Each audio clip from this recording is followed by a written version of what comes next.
വർഷം 2010. 2011 പാലക്കാട് ഡിസ്ട്രിക്റ്റിന് വേണ്ടി പ്രാവുകളെ കൊണ്ട് ആകാശത്ത് മത്സരത്തിന് തുടക്കമിട്ടു. 2025 തന്റേതായ സാമ്രാജ്യം പടുതുയർത്തിയിരുന്നു ഈ പ്രാവു രാജാവ്. ഞാനിന്ന് എത്തിയിരിക്കുന്നത് ഗണേശ് എന്ന ആ ഇതിഹാസ ചക്രവർത്തിയുടെ ലോഫ്റ്റിലാണ്. പരിചയപ്പെടാം നമുക്ക് ഗണേശ് എന്ന ആ അതുല്യ പ്രതിഭയെയും അദ്ദേഹത്തിന്റെ ആ പട്ടുകൂറ്റൻ പ്രാവുകളെയും. ഫാൽക്കൺ അറ്റാക്ക് ഡയറക്റ്റ് നേരിടുന്ന ഒരു ലോഫ്റ്റാണ് ഗണേശേട്ടന്റെ. എന്നിരുന്നാലും പറവക്കളത്തിൽ തന്റേതായ സാമ്രാജ്യം പടുതുയർത്തിയിരുന്നു ഇദ്ദേഹമാണ് ഞാൻ പറഞ്ഞ ഗണേശ്. ഗണേശേട്ടാ, നിങ്ങൾ 2010 ഈ വീട് വാങ്ങിയിട്ട് വന്നിട്ടുള്ളത് ഇവിടെ. 2011 പാലക്കാട് ഡിസ്ട്രിക്റ്റിന് വേണ്ടി മത്സരം ആരംഭിച്ചു. 11 ടൂർണമെന്റിൽ സ്റ്റാർട്ട് ചെയ്തു. ചെറുതായിട്ടൊരു കൂട് വെച്ചിട്ട് നമ്മൾ മുകളിൽ തുടങ്ങിയതാണ്. അപ്പോൾ അന്ന് തൊട്ട് തന്നെ ചെറുതായിട്ട് പ്രാവുകളെ നമ്മൾ വിടാറുണ്ട്. അന്ന് തൊട്ട് തന്നെ നല്ലോണം ഈ മലയോര ഭാഗത്തായതുകൊണ്ട് നമുക്ക് പ്രാക്കളെ ബുദ്ധിമുട്ട് പറപ്പിക്കാൻ പറ്റില്ല. നമ്മളെല്ലാവരും എന്ന് വെച്ചാൽ നമ്മളെ തൊട്ട കൂടുകളുകാരും മറ്റുള്ള ആൾക്കാരും നമ്മൾ സഹകരിച്ചിട്ടാണ് ഈ പ്രാവ് പറപ്പിക്കുന്നതെന്നും നമുക്ക് പറയാനും പറ്റില്ല. എന്താ വെച്ചാൽ അത്രയും നമ്മുടെ ഫാൽക്കൻ്റെ ബുദ്ധിമുട്ട് ഇവിടെ ഉണ്ട്. വെച്ചാൽ ഇവിടെ 12 മണിക്കൂർ പറപ്പിക്കണമെങ്കിൽ പോലും നല്ല ബുദ്ധിമുട്ടാണ്. ഒരു മിനിമം ഒരു 30-20 പ്രാവുകൾ ഉണ്ടെങ്കിൽ 1-2 പ്രാവ് മാത്രം നമുക്ക് കൈക്ക് കിട്ടും. സ്വന്തം ബ്ലഡ് ലൈൻ തന്നെയാണോ പ്രാവുകൾ? ഞാൻ ആദ്യമായിട്ട് എന്താ പറയാ, നമ്മൾ വടക്കന്തറ ബാബുവേട്ടൻ പറയും, എൻ്റെ സുഹൃത്താണ്. അന്ന് ഒരു പ്രാവ് കൊണ്ടുവന്നു. പിന്നെ ഞാൻ 2 പ്രാവുകൾ വാങ്ങിക്കൊണ്ടുവന്നതാണ്. എവിടെ നിന്നാണ്? കോയമ്പത്തൂരിൽ നിന്ന് ഒരു പ്രാവ് വാങ്ങിക്കൊണ്ടുവന്നു. പിന്നെ ഞാനൊരു 10-30 വർഷം മുന്നേ വളർത്തിയിട്ടുണ്ടായിരുന്ന ഒരു ലൈനേജ് പ്രാവുണ്ട്. ഒരു ലൈനേജ് പറഞ്ഞു കഴിഞ്ഞാൽ അന്ന് വളർത്തിയിട്ടുണ്ടായിരുന്നു, അതായത് അന്ന് തറവാട് ഒലോക്കണമാണ്. ഇന്ന് അവിടെ പ്രാവുണ്ട്. അതിൽ നിന്നൊരു പ്രാവ് നമുക്ക് കിട്ടിയതാണ്. അതിൽ നിന്നൊരു പ്രാവിനെ നമ്മൾ ഉണ്ടാക്കി വന്നെന്ന് മാത്രമേ ഉള്ളൂ. ഈ 10 വർഷം ഗ്യാപ്പ് ചെയ്തു. 10 വർഷം നമ്മൾ പ്രാവ് വളർത്തിയില്ല. കാരണം സാഹചര്യങ്ങൾ ശരിയല്ലാത്തതുകൊണ്ട് നമ്മൾ പ്രാവ് വളർത്തിയില്ല. പ്രാവിന്റെ തുടക്കം എത്രാമത്തെ വയസ്സിലായിരുന്നു? അപ്പോൾ ശരിക്കും പറഞ്ഞു കഴിഞ്ഞാൽ 10ാമത്തെ വയസ്സിലേക്ക് പ്രാവുകൾ വീട്ടിൽ തന്നെ ഉണ്ട്. നമ്മളെ വീട്ടിലെ തറവാട്ട് വീട്ടിൽ എൻ്റെ 10ാമത്തെ വയസ്സിൽ തന്നെ പ്രാക്കളുണ്ട്. അന്ന് തൊട്ട് വളർത്തുന്നുണ്ട്. അന്നൊന്നും പന്തയം വിടില്ല. അന്നൊക്കെ നമ്മുടെ ഈ എന്താ പറയാ, അന്നൊക്കെ ഞാനൊരു ചുണ്ണാമ്പത്തറയിലെ മാണിക്കണ്ണം എന്ന് പറയും, നാഷണൽ ടൂർണമെന്റിൽ മാണിക്കണ്ണം പറയും. അങ്ങേര് പറപ്പിക്കുമ്പോൾ അങ്ങേരൊക്കെയാണ് അന്നത്തെ കാലത്ത് പ്രാവുക്കളെ പറപ്പിക്കുന്നത് പാലക്കാട് തന്നെ. മാണിക്കണ്ണൻ, കുറെ വലിയ ആൾക്കാർ. ഇന്നും മൂപ്പര് പ്രാവുണ്ട്, പ്രായമായി എന്ന് മാത്രമേ ഉള്ളൂ. എന്നുവെച്ചാൽ അന്നൊക്കെ നമ്മൾ കുട്ടിക്കാലത്ത് അന്നും നമ്മുടെ വീട്ടിൽ പ്രാവുണ്ട്. അപ്പോൾ അന്നത്തെ കാലം കൊണ്ട് തന്നെ നമ്മൾ പ്രാവ് വളർത്തുന്നുണ്ട്. എന്നുവെച്ചാൽ ടൂർണമെന്റ് ഒന്നും അന്ന് വിടാറില്ല. അന്ന് നാഷണൽ ടൂർണമെന്റുകളേ ഉള്ളൂ. ഇന്നത്തെ പോലെ 10-15 ടൂർണമെന്റ് ഇല്ല. ഇന്നൊരു ഗ്രൂപ്പ് ഉണ്ടായാലും ഒരു ടൂർണമെന്റ് നടത്തുന്നുണ്ട്. എല്ലാവരും ഭംഗിയായി നടത്തുന്നുണ്ട്. ആർക്കും ഒരു പ്രശ്നമില്ലാതെ ഭംഗിയായി നടത്തുന്നുണ്ട്. പിന്നെ എല്ലാവരും ഒരു ടൈം ഇടുന്നുണ്ട്. 10 വർഷത്തെ ഒരു ബ്രേക്ക് എന്ന് പറഞ്ഞില്ലേ? അതെങ്ങനെയാണ് സംഭവം? അതെന്താ ചോദിച്ചു കഴിഞ്ഞാൽ, ഞാൻ തറവാട് വീട്ടിൽ നിന്ന് താമസം മാറിയിട്ട് ഞാനൊരു വാടക വീട്ടിലുണ്ടായിരുന്നു. ഞാൻ ഇരിക്കുന്ന വീട്ടിന്റെ പുറകിലുള്ള വീടാണ്. അവിടെ ഉണ്ടായിരുന്നു. അവിടെ ഒരു 8 വർഷമോളം ആയിരുന്നു. അപ്പം അന്ന് ഞാൻ വീട് വാങ്ങിയിട്ടില്ല. അപ്പം അന്ന് അതുകൊണ്ട് ആ ഒരു ഗ്യാപ്പിൽ ഞാൻ അവിടെയുള്ള പ്രാക്കളൊക്കെ ഒരാൾക്ക്, നമ്മളൊരു സുഹൃത്തിനെ കംപ്ലീറ്റ് അങ്ങോട്ട് കൊടുത്തയച്ചു. പിന്നെ അതുകൊണ്ട് നമ്മുടെ ലൈനേജുള്ള ബേർഡുകളും കൊടുത്തു, കംപ്ലീറ്റ് അവിടെ കൊടുത്തു. അവിടെ ആരും നോക്കാനില്ല. അപ്പൊ അതുകൊണ്ട് കുറെ വർഷങ്ങളായിട്ട് അവിടെ നിർത്തി വെച്ചു. പിന്നെ പ്രാക്കളില്ല. പിന്നെ ജേഷന്റെ അവിടെ പിന്നീടാണ് ജേഷനൊക്കെ പ്രാവ് അവിടെ പിന്നെയും അവിടെ തന്നെ നമ്മളൊരു ലൈനേജ് എന്ന് പറയുമ്പോൾ നമ്മുടെ ലൈനേജ് പറയാൻ പറ്റില്ല. എന്താ കാരണം എന്ന് വെച്ചാൽ നമ്മൾ അന്ന് വളർത്തിയത് കുഞ്ഞുങ്ങളാണ്. അന്നത്തെ വലിയ പ്രാക്കളുടെ കുഞ്ഞുങ്ങളാണ് ഉണ്ടായിരുന്നത്. അപ്പൊ അതിൽ നിന്ന് 1-2 പ്രാക്കളാണ് നമുക്ക് കിട്ടിയത്. കുറെ വർഷങ്ങൾക്ക് ശേഷം ആ ലൈനേജുമാരി ഉണ്ടായിട്ട് ഒരു പ്രാവ്, 2-3 പ്രാവ്. പിന്നെ അത്യാവശ്യം നമ്മളെ ഈ വടക്കന്തറ ബാബുവേട്ടൻ പറയുന്ന നമ്മളെ സുഹൃത്താണ്. പക്ഷെ നാഷണലിലൊക്കെ അന്നത്തെ കാലത്ത് നന്നായി ഒരു പാലക്കാടിൽ പറപ്പിച്ചതെന്ന് പറഞ്ഞു കഴിഞ്ഞാൽ വടക്കന്തറ ബാബു പറഞ്ഞാൽ അറിയാത്ത ആൾക്കാരേ ഇല്ല. അപ്പോൾ മൂപ്പരുടെ അടുത്ത് നിന്ന് ഞാനൊരു പ്രാവ് വാങ്ങിക്കൊണ്ടുവന്നു. എനിക്ക് എപ്പോൾ വേണമെങ്കിലും തരും. എന്നുവെച്ചാൽ അതല്ല വിഷയം. മൂപ്പരുടെ പ്രാവ് വാങ്ങിക്കൊണ്ടു. അതിലും കുഞ്ചെടുത്തിന് ഞാൻ പറപ്പിച്ചിട്ടുണ്ട്. അങ്ങേരുടെ പ്രാവ് എന്നുവെച്ചാൽ അങ്ങേരുടെ പ്രാവ് കുറേ കാലം കഴിയുമ്പോൾ ഈ കരുവാകാതെയും ഭയങ്കര ബുദ്ധിമുട്ടൊക്കെ ആയി. പ്രായമായി, 15 വയസ്സോളമായി. അത് ചത്തുപോയി അടുത്ത കാലത്താണ്. പിന്നെ ആ ലൈനേജ്, ഒറിജിനൽ ലൈനേജ് മൂപ്പരുടെ വഴിയിൽ മൂപ്പരുടെ അടുത്ത് കൊണ്ടുവന്ന പ്രാവ് വഴി ഏകദേശം പ്രാവുകൾ ഏതും ഇല്ല.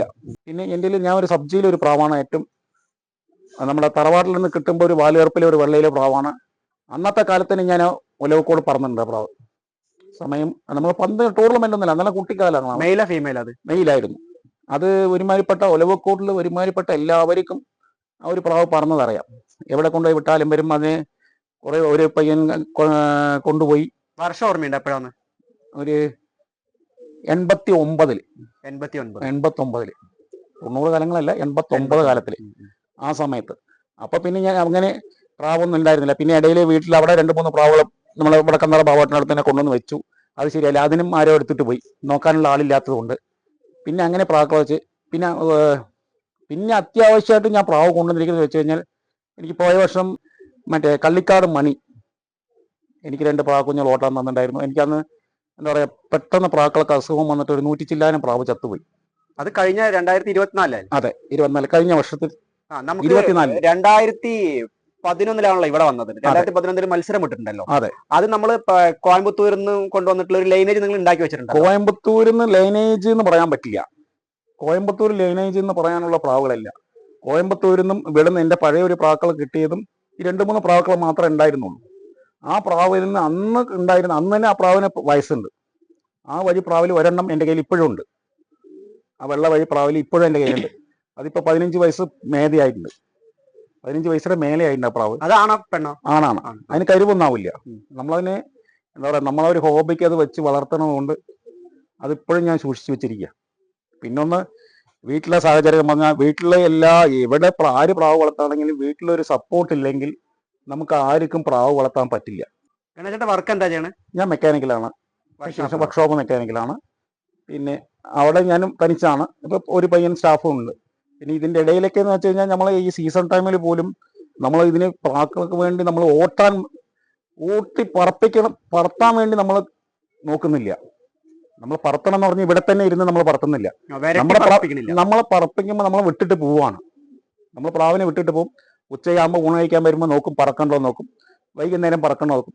എൻ്റെ ടൈം എന്ന് പറഞ്ഞു കഴിഞ്ഞാൽ, ഞാൻ എപ്പോഴും 7:30 മണിക്ക് 7:15 ഞാൻ പ്രാവ് കൂട് തുറന്നു വിടും. അതുവരെ പറന്നാൽ മതി എന്നുള്ള മാത്രമാണ് നമ്മളിപ്പം പ്രാക്കളെ വെച്ചിരിക്കുന്നത്. പക്ഷെ ഇങ്ങനെ നോക്കിയിട്ട് നമ്മളിപ്പോ 2011 ഇവിടെ വന്നിട്ട് പ്രാവിനെ പാലക്കാട് ഡിസ്ട്രിക്റ്റിന് വേണ്ടി പറപ്പിക്കുന്നുണ്ടല്ലോ. 11-12 കാലഘട്ടത്തിൽ തുടങ്ങിയിട്ടുണ്ടല്ലോ. അപ്പൊ ഇങ്ങനെ പറപ്പിക്കുന്ന സമയത്ത് ഈ റഫറിമാര് വന്നിട്ട് ഈ പ്രാവുകൾ നോക്കുമ്പോൾ ഈ പാലക്കാട് റൂൾ അനുസരിച്ചിട്ട് പ്രാവ് കയറി പോവുക, മിസ്സായി പോവുക, അങ്ങനെ എന്തെങ്കിലുമൊക്കെ പ്രശ്നം സംഭവിച്ചിട്ടുണ്ട്. എന്താ ചോദിക്കാൻ കാരണം എന്ന് ചോദിച്ചാല്, ഇപ്പൊ ഗണേശേട്ടൻ പറഞ്ഞല്ലോ, രാവിലെ വിട്ടിട്ട് പോകും, ഉച്ചയ്ക്ക് പിന്നെ നോക്കുള്ളൂ, വൈകുന്നേരം 7:15 തുറന്നുള്ളൂ. ഒരു 3 പാറ്റേൺ ആയിട്ട് നോക്കുക, ഇടയ്ക്കോ നോക്കും. പക്ഷെ ആ റൂളിൽ പ്രാവ് ക്ലിയർ ആയിട്ട് പറക്കുന്നു. അങ്ങനെ ഒരു പ്രശ്നം വരുമ്പോ നമ്മൾ ഇതാണ് അതെന്താണെന്നറിയോ, അതിപ്പോ എല്ലാവരുടെയും ഒരു ചോദ്യമാണ്. എന്താണെന്നറിയോ, നമ്മൾ ഈ വിട്ടിട്ട് പോണോ എന്ന് പറയുന്നില്ലേ, നമ്മൾ ഓരോ ദിവസം വിട്ടിട്ട് പോകുമ്പോൾ നോക്കാറില്ല. ഞായറാഴ്ച നമ്മൾ പ്രാവ് വളർത്തുമ്പോൾ നമ്മളെ ലീവ് ഞായറാഴ്ച കിട്ടണത്. ഞായറാഴ്ച നമ്മൾ പ്രാവിനെ വിട്ട് നമ്മൾ ശ്രദ്ധിക്കണം. പ്രാവ് എന്താ കാണിക്കുന്നത് എന്നുള്ളത് നമ്മൾ ശ്രദ്ധിക്കണം. അല്ലാതെ നമ്മൾ അത്ര ഉറപ്പോടുകൂടി ഒരു പ്രാവിനെ വിട്ടിട്ട് പോകാൻ പറ്റില്ല. ഇത് നമ്മൾ വിട്ടിട്ട് പോകും. മാക്സിമം വന്നു കഴിഞ്ഞാൽ ഈ ഫാൾക്കൺ ലഗഡ് കൊണ്ടുപോയിട്ടുണ്ടാവും. അല്ലാതെ നമുക്ക് വേറെ ഒരുപാട് അങ്ങനെ പിടിക്കാനോ അങ്ങനെയൊന്നുള്ള പ്രശ്നമില്ല. മിസ്സായി പോയി അടുത്തവിടെ പോയി ഇറങ്ങുക, അതൊന്നും പ്രശ്നം വരില്ല. എന്നുവെച്ചാൽ ഈ മാക്സിമം ഇവിടെ കൊണ്ടുപോകുകയാണെങ്കിൽ പ്രാവ് മിസ്സായി വെച്ച് കഴിഞ്ഞാൽ ലഗഡ് കൊണ്ടുപോയി എന്നേ നമുക്ക് പറയാൻ പറ്റുള്ളൂ. 6ാമത്തെ ഓട്ടിന് പ്രാവിനെ പന്തയം വിടാം. അതായത് 12.5 മണിക്കൂർ പറക്കണം എന്ന് പറഞ്ഞാൽ 6ാമത്തെ ഓട്ടിന് നമുക്ക് പന്തയം വിടാം പ്രാവിനെ. അങ്ങനെ അതിന് വലിയ ഫുഡൊന്നും വേണ്ട. സാധാരണ നമ്മൾ കൊടുക്കുന്ന കോറകളും മറ്റേ കടല മറ്റുള്ള സാധനങ്ങൾ, അതിന്റെ മേലെ നമുക്ക് പറത്തണം എന്ന് പറഞ്ഞു കഴിഞ്ഞാൽ അതിൻ്റെതായ ഫുഡുകൾ കൊടുക്കണം. അതിൻ്റെതായ ഒരു ഫുഡ് കൊടുക്കണം. ഇവിടെ മൊത്തം എത്ര ലൈനേജ് പ്രാവുകളുള്ളത്? ആകെ എൻ്റെ അടുത്തുള്ളത് 2 ലൈനേജ് പ്രാവേ ഉള്ളൂ. 2 ലൈനേജ് പ്രാവ് എന്ന് പറഞ്ഞാൽ 2 വഴി പ്രാവിനെ മാത്രമേ ഞാൻ കുഞ്ഞെടുത്തിട്ടുള്ളൂ. എന്നുവെച്ചാൽ ആ കുഞ്ഞുങ്ങളുടെ അതിന്റെ തന്തയും തള്ളയും അതിന്റെ തന്തയും തള്ളയും ഒന്നും ഇല്ല. അപ്പോൾ എന്നുവെച്ചാൽ ആ വഴി പ്രാവുകൾ, ഒരു ലൈനേജിന്റെ പ്രാവ്, ഒരു വഴി പ്രാവുകൾ, ഒരു ലൈനേജ് പറഞ്ഞാൽ നമ്മൾ ഉണ്ടാക്കിയതല്ല. ഞാൻ പറഞ്ഞല്ലോ, നമ്മളിങ്ങനെ വന്നു, പിന്നെ അതിന് നമുക്ക് സെറ്റായി നമ്മൾ മാറ്റി ഇട്ടിട്ട് നമുക്കിപ്പോൾ ഒരു പ്രാവ് മാറ്റി ഇടണമെന്ന് പറഞ്ഞു കഴിഞ്ഞാൽ നമ്മൾ വേറെ എവിടെ നിന്ന് കൊണ്ടുവരണം. പിന്നെ മാക്സിമം ഞാൻ കൊണ്ടുവന്നിരിക്കുന്നത് തന്നെ വടക്കന്തറ ബാബോട്ടന്റെ, വിവിയേട്ടന്റെ, ഒന്ന് മണിയുടെ. ഇപ്പൊ റിസൾട്ട് മണിയേട്ടന്റെ പ്രാവിന്റെ റിസൾട്ട് ഒക്കെ ഇല്ല. അത് ഞാൻ ഇനിയും ഇപ്പൊ ജോഡി ആയിട്ടുള്ളൂ. എന്നുവെച്ചാൽ പ്രാവുകൾ അത്രയ്ക്ക് ആയിട്ടില്ല. അതാണോ പെണ്ണ കൊണ്ടുവന്നത്? പെണ്ണാണോ കൊണ്ടുവന്നത്. ഇവിടുത്തെ മെയിലിന് അവിടുത്തെ ഫീമെയിൽ ക്രോസ് ചെയ്തിരിക്കുക. അതെ. അങ്ങനെയാണ് നമ്മളത് കൊണ്ടുവന്നിരിക്കുന്നത്. പിന്നെ ഞാൻ വേറെ ആരെടുത്ത്, വിവിയേട്ടനാണ് നമ്മളെ ദോസ്താണ്. വിവിയേട്ടൻ്റെ അവിടെ നിന്ന് ഞാൻ അത്യാവശ്യം എൻ്റെ പ്രാവിനെ ക്രോസ് ചെയ്യണമെന്ന് പറഞ്ഞു കഴിഞ്ഞാൽ വിവിയേട്ടൻ്റെ അടുത്ത് നിന്ന് എടുത്തിട്ട് വരും. പിന്നെ എൻ്റെ ഫ്രണ്ട് ഗണേഷ്, എന്നുവെച്ചാൽ മൂപ്പരുടെ പ്രാക്കൾ പറഞ്ഞു കഴിഞ്ഞാൽ ഇവിടുത്തെ പ്രാവാണ് കംപ്ലീറ്റ് അവിടെ ഉള്ളത്. അപ്പോൾ അവിടെ നിന്നും ഇവിടെ നിന്നും കംപ്ലീറ്റ് തൊട്ടടുത്ത വീട് തന്നെയാണ്. അപ്പോൾ അവിടെ നിന്നും ഇവിടെ നിന്നും നമ്മൾ 2 സ്ഥലത്തു നിന്നും അങ്ങോട്ടും ഇങ്ങോട്ടും മാറ്റിയെടുക്കും. അപ്പോൾ പ്രാവ് കുഞ്ഞ് അവിടെ എടുത്തത് മതി പറഞ്ഞു കഴിഞ്ഞാൽ ഇവിടെ കൊണ്ടുവന്നിട്ട് നമ്മൾ മാറ്റി കുഞ്ഞെടുക്കും. രണ്ടും ഒരു ഇവിടുത്തെ ലൈനേജ് പ്രാവുകളാണ്, ഇവിടുത്തെ പ്രാവുകളാണ് അവിടെ ഉള്ളത് മുഴുക്കെ. എന്നുവെച്ചാൽ അവിടെയും ടൈം ഇട്ട് പറപ്പിക്കേണ്ട ടൈം ആവുന്നുണ്ട്. പിന്നെ മൂപ്പരിക്ക് ഇപ്പോൾ വയ്യാത്തതുകൊണ്ട് പ്രാക്കൾ കുറച്ചെണ്ണം എൻ്റെ കയ്യിലുണ്ട്. എന്നുവെച്ചാൽ മൂപ്പര് പോയ വർഷം 15 മണിക്കൂറും ചില്ലറയിട്ടുണ്ട്. എന്നുവെച്ചാൽ പ്രാക്കളെ നമ്മൾ പറപ്പിക്കണം. നമ്മൾ വെറുതെ നമ്മൾ നോക്കിയിട്ട് കാര്യമില്ല. പ്രാക്കൾ അതിനുമാതിരി നോക്കണം, നല്ലവണ്ണം ശ്രദ്ധിക്കണം. പ്രാവ് വളർത്താം, ആരെയും ബുദ്ധിമുട്ടിക്കരുത്. പ്രത്യേകിച്ചും വീട്ടുകാരെ ബുദ്ധിമുട്ടിക്കാതെ പ്രാക്കളെ വളർത്തുക. സീസൺ ടൈമിൽ ആര് വേണമെങ്കിലും പ്രാവ് വളർത്തി ഓട്ടാം. ഈ പറയുന്ന ഞാനും ആവട്ടെ, ആര് വേണമെങ്കിലും ആവട്ടെ, ആ ഒരു സമയത്ത് പ്രാവ് വളർത്താം. അതുവരെ വെട്ടിയിട്ടിട്ട് പ്രാക്കളെ തീറ്റ കൊടുത്ത് നല്ലോണം ഫിറ്റാക്കി വെക്കുക, കുഞ്ഞുങ്ങളെടുക്കാം. സീസൺ ടൈം അതായത് ജൂൺ, ജൂലൈ, ഓഗസ്റ്റ് 3 മാസമേ ഉള്ളൂ. ഇതിന് 10 മാസമൊന്നും വേണ്ട, കുഞ്ഞുങ്ങളെടുത്ത് വെക്കാം. നമുക്ക് ഈ എന്താ പറയാ, ഒരു 1-1.5 മാസം കൊണ്ട് നമുക്ക് പ്രാക്കളെ. പിന്നെ ഇതിന് മൈൻഡ് സെറ്റായിട്ട് ചില ആൾക്കാരുണ്ട്, അവർക്ക് പ്രാവ് ഇത്ര മണിക്കൂർ ടാർഗറ്റാണ്. പക്ഷെ അവർ ഇരുന്ന് പറപ്പിക്കുന്നത് കൊണ്ടാണ് അവർ പറവയിൽ വരുന്നത്. ഏത് പ്രാവും പറക്കില്ല എന്ന് നമ്മൾക്ക് പറയാൻ പറ്റില്ല. നമ്മൾ ഈ 12 മണിക്കൂർ പറക്കുന്ന പ്രാവ് 20 മണിക്കൂർ 15 മണിക്കൂർ പറക്കാൻ വലിയ സമയമൊന്നും വേണ്ട. അതിൻ്റെതായ ഒരു ഫുഡ് കൊടുക്കണം, അതിൻ്റെതായ ഒരു ലൈനേജ് വേണം. അപ്പോഴേ നമുക്ക് ഈ പ്രാവുകളെ പറപ്പിക്കാൻ പറ്റുള്ളൂ. നമ്മൾ പറയും അവിടുത്തെ പ്രാവ് പറക്കണം, അവർ അതേ ക്വാളിറ്റി ലൈനേജ്, നല്ല ലൈനേജ്, അവർ നല്ലവണ്ണം ഫുഡ് കൊടുക്കുന്നുണ്ട്. രാത്രി പരമാവധി ഇരുന്ന് പ്രാക്കളെ ഓട്ടിയിട്ടാണ്, പറപ്പിച്ച ശേഷമാണ് ഈ പ്രാക്കൾ ഈ സമയം എടുക്കുന്നത്. അല്ലാതെ നമ്മൾ പറയും വെറുതെ കൈകൊണ്ട് വിട്ടു കഴിഞ്ഞാൽ പ്രാവ് പറക്കുന്നത്. ഈ 12 മണിക്കൂർ പറപ്പിക്കാൻ ഒരുപാട് പണിയുണ്ട്. എത്രയോ പേര് സഭയിൽ വരാത്തത് ഇപ്പോഴും ഉണ്ട്. എന്താ വെച്ചാൽ അവർ പറപ്പിക്കുന്നുണ്ട്, പ്രാവ് എത്തുന്നില്ല. എന്തെങ്കിലും ഒരു കാരണവശത്താൽ പോവാം. പിന്നെ ഒന്നാമത്തെ നല്ല ലൈനേജ് ആയിരിക്കണം, പ്രാവുകൾ അടിപെടരുത്, നമ്മുടെ വീട്ടിൽ തന്നെ ഇറങ്ങണം. ഇത് പിന്നെ ചുറ്റും ഭാഗത്തും ഈ പ്രാവ് പിടിക്കാൻ വേണ്ടി തന്നെ പ്രാക്കൾ വളർത്തുന്ന ആൾക്കാരുണ്ട്. ചില ഭാഗത്തൊക്കെ അവർക്ക് തന്നെ പണി, അവർക്ക് തൊഴിലൊന്നുമില്ല, വേറെ ഒന്നും ചെയ്യില്ല. ഈ സീസൺ ആകുമ്പോൾ നമ്മൾ കഷ്ടപ്പെട്ട് ഇവിടെ പ്രാവ് പറപ്പിക്കുന്നുണ്ടാവും. ഒരു ലഗഡ് വന്ന് മുടുക്കേ അല്ല പരുന്ത് വന്ന് മുടുക്കേ പ്രാവ് പേടിച്ചിട്ട് പോയിരിക്കും. ഇവിടെ എത്രാമത്തെ കല്ല് മുതലാണ് പ്രാവിനെ ട്രെയിൻ ചെയ്യിപ്പിക്കുന്നത്? പന്തയത്തിന് ഉടനെ എത്രാമത്തെ കല്ലില്ല? ഞാൻ പറയട്ടെ, ഞാൻ പോയ വർഷം 2024 എൻ്റെ പ്രാക്കൾ ഒരു 100 ചില്ലാനം പ്രാവ് ചത്തുപോയി. അതുവരെ ഞാൻ 7 കല്ലി 8 കല്ലി ആയ ശേഷം തനിയെ എണീച്ച് പറക്കുമ്പോഴേ ഞാൻ പ്രാവ് വിടാറുള്ളൂ. ആണാണെങ്കിലും പെണ്ണാണെങ്കിലും ഏതാണെങ്കിലും പ്രാവാണെങ്കിൽ അപ്പോഴേ വിടാറുള്ളൂ. എന്നുവെച്ചാൽ 2024 ചത്ത ശേഷം ഞാൻ പ്രാവ് കുഞ്ഞു എൻ്റെ ഒരു 20 പ്രാവ് മാത്രമേ രക്ഷപ്പെട്ടുള്ളൂ. അത് ഞാൻ ഇവിടുന്ന് താഴെ കൂളെടുത്ത് വെച്ചിട്ട് പോയിട്ട് അവിടെ നിന്നാണ് രക്ഷപ്പെട്ടത്. ആ പ്രാവിൻ്റെ കുഞ്ഞെടുത്തിട്ട് ഞാൻ കഴിഞ്ഞ വർഷം 24-ലാണ് ഞാൻ ആദ്യമായിട്ട് 3.5 കല്ലി പ്രാവിനെ ഞാൻ പറപ്പിക്കുന്നത്. 2024 ചത്തുപോയി. 25-ലാണ് പോയ വർഷമാണ്, ഈ വർഷമല്ല, പോയ വർഷം 2025 ഞാൻ 3.5 കല്ല് തൊട്ട് 2.5 കല്ല് തൊട്ട് തന്നെ പ്രാക്കളെ ചിറ്റിക്കാൻ തുടങ്ങി. എന്നുവെച്ചാൽ പ്രാവില്ലാത്തതുകൊണ്ട് ടൈം ആവും അത്. പിന്നെ പഴയ പ്രാക്കൾ ഒരു 3 എണ്ണം റേവലായി വെച്ച പ്രാവുണ്ടായിരുന്നു. അതായത് കുറെ കാലമായിട്ട് ഓട്ടാത്ത ആരോഗ്യത്തോടു കൂടി ഉണ്ടായിരുന്ന പ്രാക്കളും വിട്ടു. പിന്നെ ആ വർഷം എടുത്ത 6 കല്ലി 5 കല്ലി പ്രാക്കളെയാണ് ഞാൻ പ്രാവ് പന്തയം വിട്ടത്. അതിലെല്ലാ ഇപ്പോൾ ഞാനൊരു പോയ വർഷം 8 ടൂർണമെന്റാണ് ഞാൻ ചേർന്നിട്ടുണ്ടായിരുന്നത്. 8 ടൂർണമെന്റിലും 7 ടൂർണമെന്റിലും ട്രോഫിയും സർട്ടിഫിക്കറ്റും ഉണ്ട്. ഞാൻ 7:15 വരെ 7:30 മണി വരെ പ്രാവ് തന്നെ തുറന്നു വിടും. അത് 7 ടൂർണമെന്റും പറഞ്ഞത് ഒരേ സിംഗിൾ ബേർഡ് തന്നെയാണ്? അല്ല, എല്ലാം വേറെ വേറെ പ്രാവുകളെ വിട്ടത്. നമ്മൾ പ്രാവ് വളർത്തുമ്പോൾ വീട്ടുകാരെ ബുദ്ധിമുട്ടിക്കരുത്. അവര് അതിൻ്റെതായ സമയത്തിന് ജോലിക്ക് പോവുക, പ്രാവ് വളർത്തുക. കുട്ടികളായാലും ശരി, അവരുടെ പഠിത്തം വിട്ടിട്ട് പഠിത്തം കഴിഞ്ഞിട്ട് പ്രാവ് വളർത്തിക്കോട്ടെ, ആരും കേടൊന്നും വരില്ല. ഞാനൊക്കെ കേട് വരണമെങ്കിൽ പിന്നെ പ്രാവ് ചെറുപ്പം തൊട്ട് കേട് വരേണ്ടതായിരുന്നു.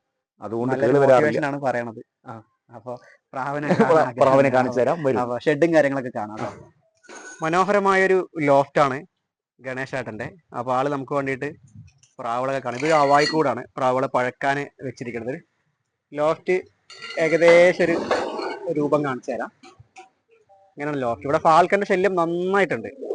200 വോൾട്ടിന്റെ ഒരു LED. ഇത് ഗ്രൗണ്ട് ലൈറ്റ് ആയിട്ട് ഉപയോഗിക്കുക, അതേപോലെ ഫോക്കസ് ആയിട്ട് ഉപയോഗിക്കുക. അതിൻ്റെ ഇത് ഗ്രില്ല് കണ്ടാൽ ഇത് അങ്ങോട്ടും ഇങ്ങോട്ടും പൊക്കി കഴിഞ്ഞിട്ടുണ്ടെങ്കിൽ മേലേക്ക് പൊക്കിയാൽ ഫോക്കസായി, താഴത്തേക്ക് ഇട്ട ഗ്രൗണ്ടായി. അതേപോലെ ഇതിന് മേലെയുണ്ട്, ഇത് ഫിക്സഡാ തോന്നുന്നുണ്ട്, മെയിനായിട്ട് ഫോക്കസ്. ഇതും 200 വാൾട്ട് പോലെ ഉണ്ട് കാഴ്ചക്ക്. അപ്പോൾ ഇത് കുറച്ച് മേൽപ്രാവാ തോന്നുന്നുണ്ട്. അപ്പോൾ അത്യാവശ്യം ചെറിയ ലോഫ്റ്റ് തന്നെയാണ്. അപ്പോൾ പ്രാവുകളെ കാണാം. ഗണേശേട്ടന് പ്രാവ് മത്സരത്തിൽ ഇട്ട സർട്ടിഫിക്കറ്റ് ഇവിടെ കൂടി തന്നെ വെച്ചിരിക്കണേ. ആഹാ, അതിമനോഹരമായി തന്നെ വെച്ചിട്ടുണ്ട്. അതിന് വേണ്ടിയിട്ട് പ്രത്യേകം സജ്ജീകരിച്ച ഇത്. അപ്പൊ ഇതിൽ പഴക്കം ചെന്ന ഇത് ഏതാ? ഈ താഴെയുള്ളത് ആഹാ എല്ലാം ഇതിൽ ഇപ്പൊ ഒരു എല്ലാം 6 വർഷം 7 വർഷത്തിന് ശേഷം ഉള്ളതാണ്. ഉള്ളതല്ലേ? ഇതൊക്കെയാണ് സർട്ടിഫിക്കറ്റ്, മെമന്റോ, ട്രോഫികള്, അദ്ദേഹത്തിന്റെ ഫോട്ടോ വെച്ചിട്ടുള്ളത്. ലാസ്റ്റ് ആയിട്ട് 25 25-ലുള്ളത്. ഇത് 25-ലുള്ളതാണ്. ഇതെല്ലാം 25. ഇത് 25-ലാണ്. അപ്പോൾ 24-ത്തെ ഉണ്ട്. ലാസ്റ്റ് ആയിട്ട് 25-ത്തെ ഉണ്ട്. അപ്പൊ നമുക്ക് പ്രാവുകളൊക്കെ കാണാം. ഏണാ ചേട്ടാ, ആദ്യം കാണാനുള്ളതേ ഒരു കരി പിടിക്കുന്നില്ല എന്ന് പറഞ്ഞില്ല, ഒരു വെള്ള പ്രാവ്. അതാണ് ഇവിടുത്തെ അതൊന്ന് ഏറ്റവും വലിയ പ്രാവാണ്. ഇപ്പൊ അത് കുഞ്ഞിൽ കിടക്കാണ്. വെച്ചാൽ അത് അതിന്റെ കുഞ്ഞല്ല. ഇതാണ് ബേർഡ്. ഒന്നിങ്ങനെ കാണിക്കാം. അത്രയ്ക്ക് അങ്ങനെ വലിയ പ്രായം തോന്നിക്കണമെന്നില്ല, പക്ഷെ ഒരു 16 വയസ്സുണ്ടാവും. ഉണ്ട്. ഓണർക്ക് മാത്രമേ അറിയുള്ളൂ. അടിപൊളി കരുവില്ല അല്ലെ? ഗംഭീര കരിങ്കണ്ണ് പ്രാവ്. ഇതിന്റെ നമ്മള് മുന്നേ കരുവുള്ള സമയത്ത് കുഞ്ഞുങ്ങൾ എടുത്തിട്ടുണ്ടായില്ലേ? അതുണ്ട്. അതൊക്കെ ഉണ്ട്. ഇവര് രണ്ടുപേരാണ് കോംബോ. ഇതിന് വയസ്സ് 10-ന് മേലെയായി. ഇത് മെയിൻ പ്രാവ് അവിടുത്തെ. ഇത് രണ്ടുമാണ്. കരിങ്കണ്ണ് വഴിയല്ലേ പ്രാവ്? രണ്ടും. ഇത് ജോഡിയാണ്. ഇത് രണ്ടും ജോഡി. ഓക്കെ. ഇവരുടെ മക്കളാണ് ബാക്കിയുള്ളവരെല്ലാവരും. അപ്പൊ അതൊക്കെ നമുക്ക് കാണാട്ടോ. അപ്പൊ മെയിൻ ആയിട്ട് കരിങ്കണ്ണിലാണ് പ്രാവുകൾ ഉള്ളത്. കരിങ്കണ്ണിൽ കലർത്തിയിട്ടുള്ള ബേർഡുകളാവാനാണ് ചാൻസ്. ഇപ്പൊ തുറന്നു വന്നിട്ടുണ്ട്. ചേട്ടാ, ഈ പ്രാവുകളെ കുറിച്ച് ഒന്ന് പറയൂ. ഇതിപ്പം ഇത് 5 ടൂർണമെന്റ് 4 ടൂർണമെന്റ് ഈ പ്രാവ് കിട്ടുന്നുണ്ട്. ഞാൻ എല്ലാ വർഷവും ഈ പ്രാവാണ് ഞാൻ ആദ്യ ടൂർണമെന്റ്. 7.5 വരെ പറക്കുള്ളൂ. ഇതാണ് പൈലറ്റ് ബേർഡ് എന്ന് പറഞ്ഞത്. അതെ, ഇതാണ് പൈലറ്റ് പറയുന്നത്. ഇത് മെയിലാ ഫീമെയിലാ? മെയിലാണ്. ഇത് 2024 3.5 കല്ലിയില് ഈ പ്രാവ് പോയ വർഷം 2025 പറഞ്ഞ പ്രാവാണത്. ഇത് അന്ന് 3.5 കല്ലി ആയിട്ടുള്ളൂ. ഇന്നിപ്പോ പട്ടാവൊക്കെ കഴിഞ്ഞ് വെറുതെ മസ്തായിട്ട് മുട്ടയിട്ട് വെച്ചിരിക്കുകയാണ്. നേരെ താഴത്ത് വരുമ്പോൾ അതും പന്തയം പട്ട. അത് ഇവിടുത്തെ റോമിയോ ജൂലിയോ എന്ന് പറയുന്ന പ്രാവാണത്. ഇതിന് നെറ്റിമേ പൊട്ടെടുത്തിരിക്കുന്നത് എന്താ? അത് എന്റെ ഈ കരിങ്കണ്ണ് വഴി പ്രാവുകൾക്ക് മാത്രം പൊട്ടുണ്ടാവും. ഇട്ട് വയ്ക്കില്ലേ? അതെന്താ വെച്ചാൽ അതൊരു ഇതാവണ്ട പറഞ്ഞിട്ടാണ്. ഇങ്ങനെ താഴത്ത് വരുമ്പോ ഇങ്ങനെ അത് 2025 പറഞ്ഞ പ്രാവാണ്. 15 മണിക്കൂറും 1 മിനിറ്റും പറഞ്ഞ പ്രാവാണ് ഈ പ്രാവ്. ഈ ഫീമെയിൽ 15 പാലക്കാട് ഡിസ്ട്രിക്റ്റിന് വേണ്ടി പറഞ്ഞ ഡിസ്ട്രിക്റ്റിന് വേണ്ടി പറഞ്ഞ പ്രാവാണ്. ഇത് ആണ്. അത് നമ്മുടെ വഴിപ്രാവാണ്. കരിങ്കണ്ണ് വഴിപ്രാവാണ്. ബൂട്ടൊക്കെ ഇറങ്ങിയിട്ട് നല്ല രസമുള്ള പ്രാവ്. ഈ ജോഡി എന്റെ സുഹൃത്തിന്റെ ജോഡിയാണ്. പോയ വർഷം അവിടെ പറന്ന പ്രാവിന്റെ അച്ഛനും അമ്മയാണ്. കുഞ്ഞടുത്ത് പറപ്പിച്ചു. അത് 15 മണിക്കൂർ ട്രോഫിയും സർട്ടിഫിക്കറ്റും ഡിസ്ട്രിക്ട് ടൂർണമെന്റിലുണ്ട്. ഈ പ്രാവിന്റെ മകൾ. അതെ, മൂപ്പര് സുഖമില്ലാത്തതുകൊണ്ട് ഇവിടെ വിട്ടിരിക്കുകയാണ്. വിഘ്നേഷ്. പിന്നെ ഞാൻ ഇങ്ങനെ ജോഡി വരുമ്പോഴോ അതിന്റെ മകനാണ് ഇത് ഇപ്പൊ കണ്ട ആ പ്രാവിന്റെ മകനാണത്. നേരത്തെ കാണിച്ച മെയിൽ ആ വഴി പ്രാവ് മകനല്ല, ആ വഴിയിലെ പ്രാവാണത്. അതിന്റെ അനിയനാണത്. ഇങ്ങനെ ഇത് മറ്റേ കള്ളിക്കാട് മണീന്റെ അടുത്ത് കൊണ്ടുവന്ന ഒരു പ്രാവാണത്. ഫീമെയിൽ. എത്ര വയസ്സുണ്ട് ഇതിന് ഇപ്പൊ എത്ര വയസ്സുണ്ടെന്ന് എനിക്കറിയില്ല. ഞാൻ കഴിഞ്ഞ വർഷം കൊണ്ടുവന്നിട്ടുള്ളൂ. ഇപ്പൊ മുട്ടയിട്ട് കിടക്കുന്നുണ്ട്. നമ്മൾ ഇങ്ങനെ ഒരു പുള്ളി സെറ്റ് കാണോ? ഇത് പുള്ളിയും ഒരു ജാക്പരിയാണ്. ഇത് പഴയ വഴി എന്റെ ഒരു പുള്ളിയാണ്ട പ്രാവിന്റെ കുഞ്ഞാണ്. പഴയ വഴി പ്രാവാണ്. ഇത് പിന്നെ ഇങ്ങനെ വരുമ്പോഴോ ഇതിന്റെ ഒരു അതെ ഞാൻ പറഞ്ഞില്ല, ഒരു ബാബോട്ടിന്റെ എന്ന് പറയുന്ന ഒരു പ്രാവിന്റെ ഒരു വഴി പ്രാവാണ് ഈ ഒരു. അത് കുഞ്ഞുങ്ങളുടെ ഒരു പ്രാവാണ്. എന്റെ എത്രയോ പ്രാവുകൾ ഉണ്ടായിരുന്നു. വെച്ചാൽ ആ പ്രാവ് മാത്രമേ ബാക്കി ഞാൻ ഇത് അങ്ങനെ വെച്ചിരിക്കണമെന്ന് മാത്രമേ ഉള്ളൂ. വെച്ചിട്ട് കുഞ്ചെടുക്കാറുണ്ട്. വെച്ചാൽ അതിന് സെറ്റ് ആവണില്ല. അതിങ്ങനെയാണ്. അത് ഡബിൾ കണ്ണാണ് ഈ പ്രാവ്. ചേട്ടാ, ഇങ്ങനെ ഈ സബ്ജ വരുമ്പോഴോ? ഇത് സുറുമ സബ്ജയാണ് പ്രാവ്. ഈ പ്രാവ് ഞാൻ കൊണ്ടുവന്ന പ്രാവാണത്. ഇത് ഒറിജിനൽ സബ്ജയാണ്? ഒറിജിനൽ സബ്ജയാണ് പ്രാവ്. ഇത് ഈ പ്രാവിന്റെ കുഞ്ഞുങ്ങൾ ഞാൻ ഇപ്രാവശ്യം എടുത്തിട്ടുണ്ട്. ഇത് കൊണ്ടുവന്നിട്ട് കുറച്ചു കാലമായി. ഞാൻ എടുക്കാറില്ല. എത്ര ഏജ് ആയിട്ട്? ഇതിനിപ്പോ ഞാൻ എന്റെ കയ്യിൽ ഇത് ഓൾറെഡി 10 വയസ്സിന് മേലെ ഉണ്ടാവും. ഇങ്ങനെ വരുമ്പോഴോ? ഈ പ്രാവ് എന്റെ ഇവിടുത്തെ പഴയ പ്രാവാണ്. ആ പ്രാവ് വഴിയില് ഉള്ള പ്രാവാണ്. അത് കൂടുതലിട്ടാ മതി, കുഴപ്പമില്ല. ഇതിലിട്ടോ. അപ്പൊ ആള് കറക്റ്റായിട്ട് കാണിച്ചത്. ഇതിന്റെ ഒന്ന് പറയോ? ഇതിന് 15 വയസ്സോ മേലെയായി. 15 വയസ്സ് 12-13 വയസ്സായി ഈ പ്രാവ്. ഇത് കരിയും കാര്യങ്ങളൊക്കെ ഉണ്ട്. ഇത് എന്താണ് പ്രാവ്? എന്തിനാണ് പ്രാവ്? ഇത് സബ്ജാ പുള്ളിയിലാണ് പ്രാവ്. വെള്ള സബ്ജാ പുള്ളി. ഒരു പഴയ ലൈനേജ് പ്രാവാണ്. അടുത്ത് കാണിച്ചു തരാം. ഇതാണ് ബേർഡ്. നമുക്ക് ഇങ്ങനെ ഈ കൂട്ടിൽ വരുന്ന സമയത്ത് ഇത് അടച്ചോളൂ. ഇവരുടെ ഈ പ്രാവിന്റെയും ഇതിന്റെ അമ്മയൊക്കെ ഇട്ടിട്ടാണ് മറ്റുള്ള കരിങ്കണ്ണ പ്രാവ് കുഞ്ഞുങ്ങൾ വരുന്നത്.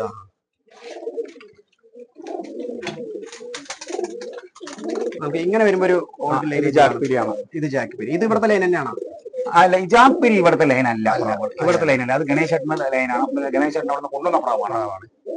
ഈ ഐറ്റം ഇത് അത് ഇവിടെയുള്ള പ്രാവാണ്. Okay okay. അത് ഇവിടെയുള്ള ഐറ്റമാണ്. ഈ ഇത് ഫീമെയിൽ ആണോ? മെയിലാണ്. ഇത് പറഞ്ഞുണ്ടോ അവിടെ? അത് ഇവിടെ പറഞ്ഞുണ്ട്. Okay okay. പിന്നെ ഈ ഒരു ജാക്ക്, ഇതിന്റെ ഈ ജാക്ക് ഞാൻ കൊണ്ടുവന്ന പ്രാവാണത്. ഇപ്പൊ 4 വർഷമായി കൊണ്ടുവന്നിട്ട്. എന്നുവെച്ചാൽ ഇവിടെ കുഞ്ഞുങ്ങൾ പറക്കണ്ട് ഞാൻ ഓട്ടാറില്ല. ജാക്പിരി ആയതുകൊണ്ട് ജാക്പിരി പ്രാവുകളൊക്കെ ഞാൻ കൊടുത്തുവിടാൻ ചെയ്യാറ്.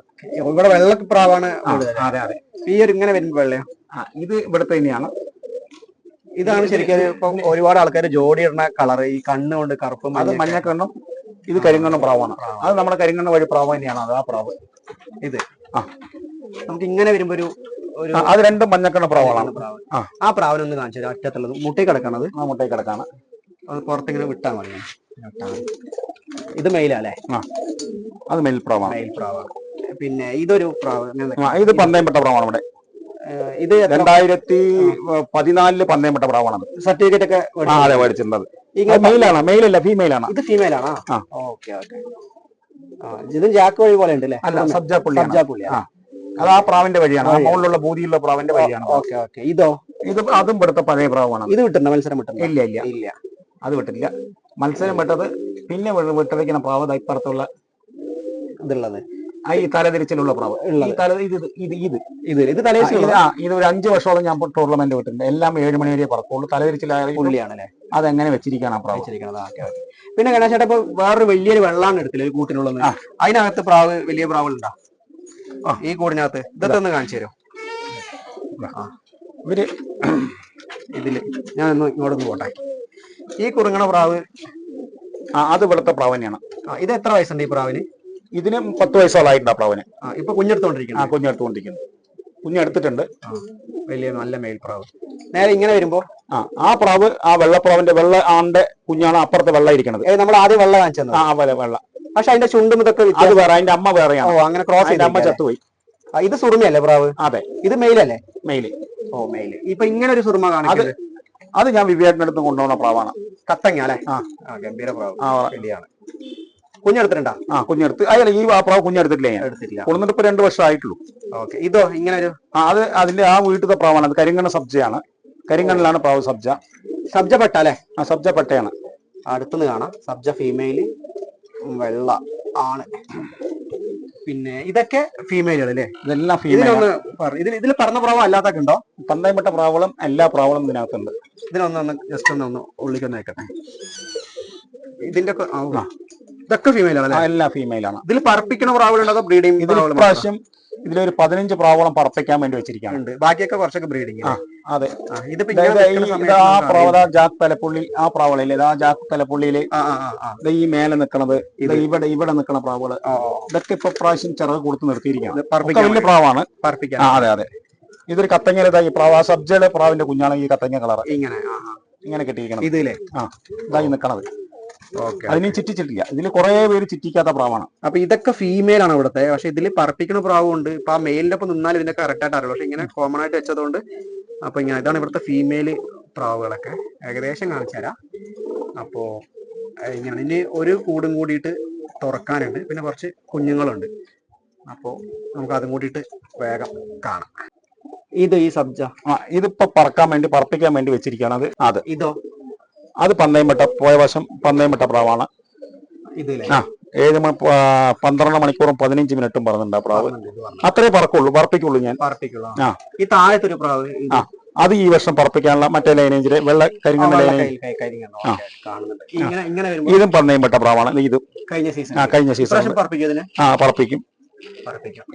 ഇതും പന്തയംപെട്ട പ്രാവാണ്. സബ്ജാപ്പുള്ളി. ഇത് പന്തയം വിട്ടിട്ടുണ്ട്. ഇത് പന്തയം വിട്ടില്ല. വിടണം.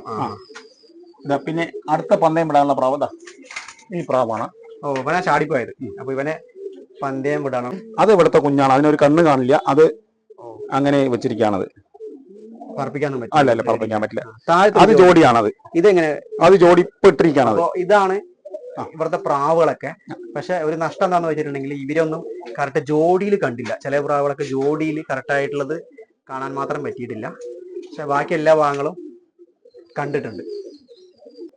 സമയം ഏകദേശം ഒരു 6:45 ആയിട്ടുണ്ട്. നമ്മളെ ഇതിന്റെ പവർ നോക്കിയോ, 200 വോൾട്ട് കറക്റ്റായിട്ട് ഗ്രൗണ്ടിലേക്ക് ക്ലിയർ ആണ്. ഇതാണ് നമ്മുടെ പ്രാക്കള മൊത്തം. ഇതാണ് ഇവരുടെ കുഞ്ഞുങ്ങന്മാരാണ് ഇതെല്ലാം ഉള്ളത്. എന്നുവെച്ചാൽ എല്ലാവരും നമ്മൾ പ്രാവ് വളർത്തുമ്പോൾ ഈ കുഞ്ഞുങ്ങളെ തുറന്നു വിടില്ല. എല്ലാവരും കൂട്ടിൽ തന്നെ വെച്ചിട്ടാണ് തീറ്റ കൊടുത്ത് വളർത്തുന്നത്. നമ്മളത് ചെയ്യുമ്പോൾ പലവർക്കും പറ്റുന്ന അബദ്ധങ്ങളാണ്. കുഞ്ഞിനെ പറപ്പിക്കാൻ വിടുമ്പോൾ പ്രാവുകൾ മിസ്സാവും, വരില്ല. അതെല്ലാം കാച്ചലിന് ആ സമയത്ത് കാച്ചലിനിടും. അങ്ങനെയല്ല, നമ്മളൊരു സുറുമാറ് നടക്കാൻ തുടങ്ങിയാൽ തന്നെ കുഞ്ഞുങ്ങളെ തുറന്നു വിടണം. ഈ പ്രാക്കളുടെ കൂടെ മേയണം, തനിയെ പറക്കണം. എന്നാലേ അതിൻ്റെ ഒരു വീടിൻ്റെ പരിചയം കംപ്ലീറ്റ് വരുള്ളൂ. എന്നാൽ ഒരു പ്രാവ് കുഞ്ഞുങ്ങളും മിസ്സാവില്ല. ഇതിലിപ്പോൾ എല്ലാം കല്ലി കഴിയാത്ത കുഞ്ഞുങ്ങളാണ് ഉള്ളത്. ഇതിലുള്ള പ്രാവുകളൊക്കെ ഞാനിപ്പോൾ തുറന്നു വിടാണ്. അതിനെ എന്തും സംഭവിക്കാം, ഒക്കെ ഫുൾ ചെറുകാണ്. എല്ലാവരും ഫുൾ ചെറുകിലാണ്. എണീറ്റു, ഒരു പ്രാവ് പോലും എണീക്കില്ല എന്ന് അത്ര കോൺഫിഡൻസ് ആയിട്ട് പറയുന്നുണ്ട്. കാണാം, നമ്മൾ ഇത്രയും പ്രാക്കളെ നമ്മൾ തുറന്നു വിട്ടു. ഒരു പ്രാവും എണീക്കാതിരിക്കാൻ കാരണം നമ്മൾ സ്ഥിരമായിട്ട് തുറന്നു വിടണം കൊണ്ടാണ്. എല്ലാവരും പറയും തുറന്നു വിട്ടാൽ എണീറ്റ് പറക്കുന്നു. ഒരു പ്രാവ് പോലും എണീറ്റ് പറക്കില്ല. നമ്മൾ സ്ഥിരമായി തുറന്നു വിടണം. കുഞ്ഞുങ്ങളെല്ലാം ഈ സമയത്ത് തന്നെ തുറന്നു വിടണം. പിന്നെ ഇതിൽ പാതി നമ്മൾ പ്രാക്കളെ തുറന്നു വിട്ടില്ല, ഉള്ളിലാണ്. എന്താ കാരണം എന്ന് ചോദിച്ചു കഴിഞ്ഞാൽ അതുകളെല്ലാം പെട്ടകളാണ്. നമ്മൾ ഇതിൽ കൂടെ തുറന്നു വിട്ട് കഴിഞ്ഞാൽ ഒരാഴ്ച കഴിയുമ്പോഴേക്കും കംപ്ലീറ്റ് മുട്ടകളായിരിക്കും നിറയാണ്ടാവുക. അപ്പം നമുക്ക് ഓട്ടാൻ പറ്റില്ല, പ്രാവുകളൊക്കെ ക്ഷീണിക്കും. അപ്പോൾ അതുകൊണ്ട് അത് മാത്രം ഷെഡിൽ തുറന്നു വിടും. ബാക്കിയുള്ള പ്രാവിനെ എല്ലാത്തിനും നമ്മൾ തുറന്നു വിട്ട് തന്നെ ശീലിപ്പിക്കണം. ഇതുവരെ നമ്മൾ കണ്ടതാണ് ഗണേശേട്ടൻ്റെ പ്രാവും പ്രാവുകളുടെ വിശേഷങ്ങളും. ഇനി ഒരു കാര്യം കൂടി ഇദ്ദേഹം ചെയ്തു തരാമെന്ന് ഏറ്റിട്ടുണ്ട്. ഫീമെയിൽ പ്രാവുകളെ ഇതിൻ്റെ കൂടെ തുറക്കാറില്ല, എന്നാലും വീഡിയോയ്ക്ക് വേണ്ടി ഫീമെയിൽ പ്രാവുകളെ ഈ മെയിൽ പ്രാവിൻ്റെ കൂടെ തുറക്കാമെന്ന് ഏറ്റിട്ടുണ്ട്. അതുകൂടി കണ്ടതിന് ശേഷം ഈ വീഡിയോ നമുക്ക് പതിയെ വൈൻഡപ്പ് ചെയ്യാം. പതിയെ ഫീമെയിൽ പ്രാവുകൾ ഓരോന്നോരോന്നായി വന്നു തുടങ്ങി. ഏകദേശം എല്ലാ പ്രാവുകളും ആയതിനു ശേഷം കണ്ടില്ലേ മെയിൽ പ്രാവുകളുടെ ഒരു അനുസരണ. ഇനി ഇവിടെ നിൽക്കുന്നത് അത്ര സേഫല്ല, കാരണം സാക്ഷി പറയേണ്ടി വരും. പുതിയൊരു ലോഫ്റ്റിന്റെ വീഡിയോയുമായി നമുക്ക് വീണ്ടും കാണാം. അതുവരയ്ക്കും ബൈ.